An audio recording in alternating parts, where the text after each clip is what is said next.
Hey guys, it's Will Krisky here. I want to talk about getting into jazz guitar. If you're a beginner, you might be transitioning from rock or metal or some other style like I did. I experienced a lot of frustration. I've talked about this before, but it's very frustrating, as I said, and sort of stays with you for a long period of time. So I'm trying to avoid having you go through some of the things that I've gone through. And I thought a lot about improvisation and how it works, how you should learn it, what worked for me, what didn't work for me, that type of thing. Um, a great way to start learning jazz guitar is to focus on a guitarist that you like, and learn some of his solos and other things like chord melody arrangements or whatever. Um, I think that imitation is probably the most important thing you can do. A lot of people don't want to imitate or copy somebody else. They're worried that they're going to sound like a clone and all this type of thing. Um, but all the greats learned by imitating the guys that came before them. I've naturally, if you have different people learning a solo, even the same solo, people are going to sound different just based on their own personalities and their own capabilities and way of playing. The other thing is, after you imitate guitarists, you tend to put your own spin on things naturally, or you can work on modifying some phrases to suit yourself. But a lot of people like to use the language analogy. When we're young, we imitate our parents and people around us. We learn a word here and there, and then we eventually build up a bunch of words and sentences. We don't really start with grammar and spelling when we're a baby. So I think that's an important point to make. And so the guitarist that you might want to pick. When I started out, I really liked Wes Montgomery, but he's really challenging to play. He played with his thumb, and he's all over the neck and stuff like that. And it can be discouraging if you pick someone who's one of the best players out there. So you should be careful. There's some sort of easier guitarists, I guess you would say. You could pick somebody like Charlie Christian or Grant Green or Jim Hall or something like that. But keep in mind that some of the guitarists that you like, if they play really fast, that's usually the problem, is the speed. You can slow down some of the guitarists. What I do is use a program like Transcribe. Even if you could take the most difficult solo and slow it down to 20%, then at some point you should be able to play that, and then you can speed it up. So even if you can't play at full speed, you can still learn a lot of the guitarists that might be a little more challenging for yourself. One of the things that people talk about, and the majority of the common wisdom, is to learn scales and modes and that type of thing, arpeggios. This could be a component of your practice or learning experience, but the problem or the underlying assumption is that you're going to invent your own lines. You're going to learn the scales. You're not going to play the scales in a solo. You're not going to go from one mode to the next over each chord. That's not really what people are.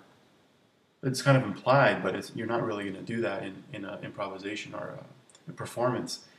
What they're giving you is the sort of the notes that are possibilities that you can use, but you're not really going to play that. So there's there's a phase in between the scale and mode and arpeggio and all that and the actual solo, and that is creating lines that are musical, right? And if you're just starting out in jazz, you don't really understand the context and the history of jazz and the language, really. So you're expected to invent these lines on your own. And the reason, part of the reason that people do this is they want you to create your own voice, quote unquote.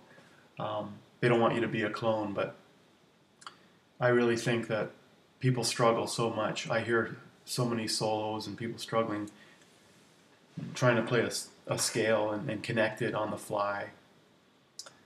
That kind of brings me to a point about improvisation and how it works kind of in the brain. The way I look at it, these things are kind of coming out without much conscious thought. So, Charlie Parker said something like, learn the changes and forget them. What I think that means is internalizing lines so that they're just coming out, and you're not really thinking about every single note and what mode or what notes they are per se.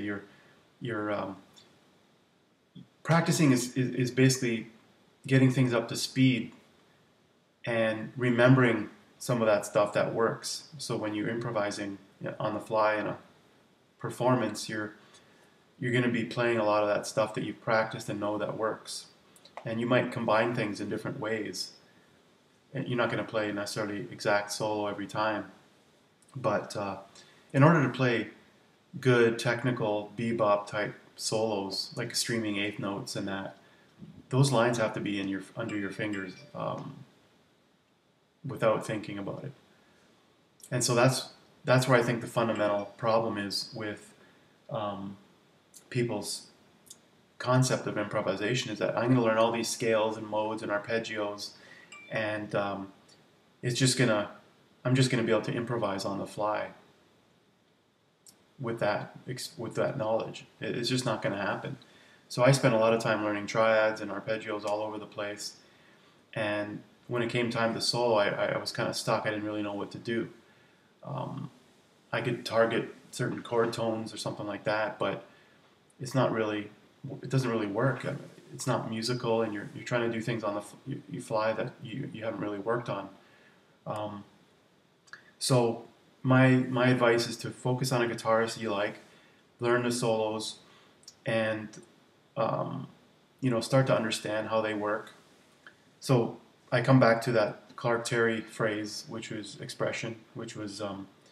imitate, assimilate, innovate. So imitate is basically imitating somebody or other guitarists, and then assimilation is getting into your playing by taking phrases and working them out, figuring out how to connect them together. And innovation is where you take those and you twist them and use them in your own way. That could be mixing and matching, taking parts of phrases. It could be twisting them, tweaking them. So that comes at near the end of the phase of your development, whereas in college and most teachers are going to get you learning scales and theory right off the bat, like as the majority of your playing, of your practice session. So that just leads to massive frustration. I see on the forums, different forums, like, how do I solo over this chord progression? And then people will get into every type of scale and mode and theory that you can imagine. But all you need to do is listen to what others in the past have done that you like and learn that. And what I find is most of those are pretty self-explanatory as far as theory goes. That comes after the fact. Like, you can look at something and say, well, these notes are part of this scale, or he did an arpeggio here. But music is really hard to nail down, in the sense that even though you can look at something after the fact and make sense of it, it's the line itself. It's got a lot of beauty, and as far as in contrast and phrasing. So that stuff will easily come after you can play those lines. So my advice, if you're getting into beginning jazz, also like a blues is a really good place to start. Jazz blues, because it has more than the three chords of blues. It's got a few other situations. It's got a 2/5 in there. There's more chords, so you have to deal with that. And then also you don't want to just play a pentatonic over the whole song, which you can get away with our blues scale in typical 3-chord blues. So this gets you starting to think a little bit more in the jazz vein, which is learning some jazzier blues phrases and sort of being a little more aware of the chords that are going by. You can use some of your pentatonic scales or phrases to some extent. In rock, you don't want to be bending notes and everything like that, but there is some reusability there. As far as guitarists go, one thing I want to mention Robert Conti. Now, if you know his playing, he can play really fast. It's amazing. But there's some DVDs that he has, Ticket to Improv, which are simpler versions of his solos. They're still really awesome. They're mostly eighth notes. And so you can use that, and they follow his overall methodology. So you're getting real lines, real jazz lines. So a lot of times you might pick a guitarist that you like, and George Benson or something like that, and it's really challenging. You can slow that stuff down and sort of play it at a slower speed. Try to find transcriptions or do it yourself. But it's great to get solos that are at a basic or intermediate level. They're still challenging, but they're not insane for people to play. And I think that's a great way to start. So hopefully that helps you guys getting into jazz guitar, or just don't be tempted. There's so much stuff out there on theory and scales. You'll see a ton of lessons with sheet music and descriptions about how to play, but you won't see a full chorus. You'll try to take the fundamentals and try to apply them, and most people will just struggle, and you become very angry and bitter over time. A lot of people in the forums are pretty angry about anybody who's posts a video of their playing and just realize that they're not going to get to the point where they want to get to. So I hope that you can be positive and have fun with jazz guitar, learning songs and solos of people that you like, and slowly add different phrases to your playing and build up a vocabulary that way. All right, guys, I'm going to let you go. I've gabbed enough, so it's been 13 minutes here. I'll let you guys go, and good luck with that, and post any questions you have below the video. Thanks. See ya.